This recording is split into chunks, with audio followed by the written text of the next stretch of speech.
I didn't like the way the chapter was worded. Why? It's a bit misleading. What's wrong with goals? For school development plan, Yeah, that's goals. we set goals. Yeah. In fact, we set some very challenging goals as a school strategically. Then we break this down and we have milestones. Then we have from school development plan, we have our departmental development plan. Yeah. We're We have- goal driven. Yeah. It's task orientated. Okay. It's the whole structure of it. So what's the problem with having goals?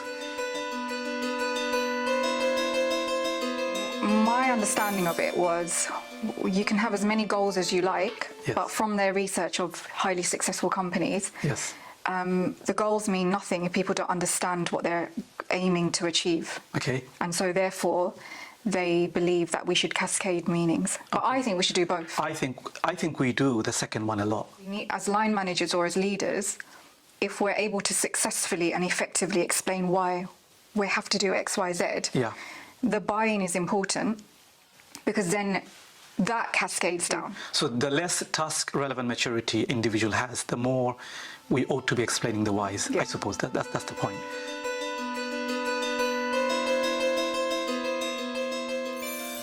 75% of employees said they leave their jobs Yeah. because of their direct line manager. I got here, 1 in 2 employees leave their job to get away from a manager.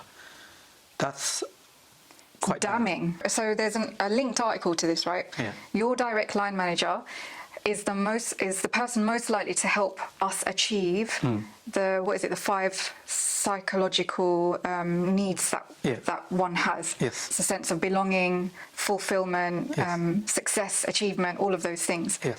And the direct line manager, we're constantly getting that from them. If I do a good job, I should feel like I've done a good job. I should be.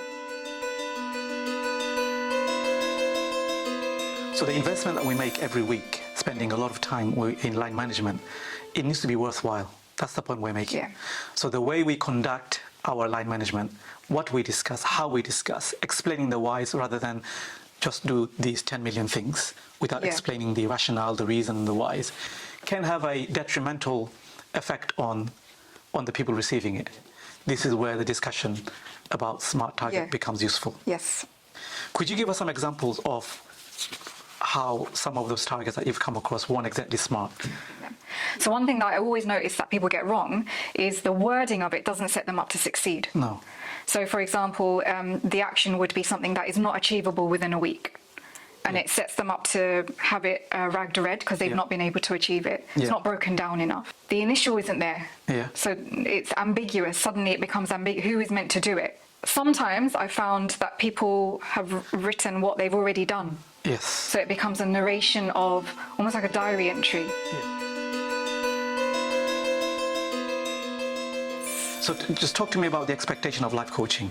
So life coaching is built on 2 premises. Number 1, that the student's learning is of the utmost importance. Yes. And number 2, of our own accelerated development as teachers, because we can all improve, not because we're not good enough, but because we can be even better. So if we've established that and we remind ourselves of that, Yeah.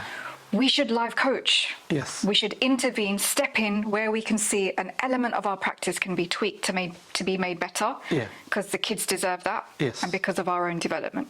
So that's kind of the premises or the idea of life coaching. Yes. I got that from a book called Get Better Faster by Paul Bambrick Santoyo. And he defines what makes good life coaching Okay. the most. Can I give you an example? Yeah. So I go into a classroom and I see teacher calling slant and I see students are not quite engaging.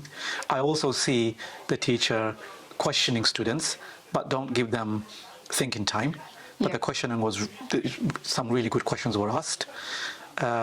I also see that teacher hasn't provided antecedent for the students to shape, but probably pick that up later on. So I've got multiple areas here. Yeah. Now, I could provide loads of targets for the teacher. It's possible that they may be overwhelmed, particularly if they're NQTs. Yeah. What's the smart thing to do here?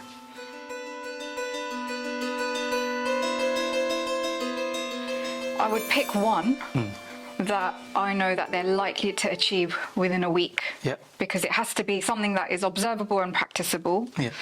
that the highest leverage. What would be highest leverage in this case? So you mentioned two key things: the quality of the questioning or the setup of the questioning, and the quality of the slant. Okay. So I'd argue you can't question well if you've not slanted them well, got their attention well. So I'd pick slant in that moment. And I'd say something like, when you call slant, pause and be seen looking. Yes. So that particular target, if you like, fits those three criteria. Observable, it's practicable by them even after you leave. It's the highest leverage in that moment that moves them forward. And it's concrete and bite-sized enough to be achieved in a week. Great.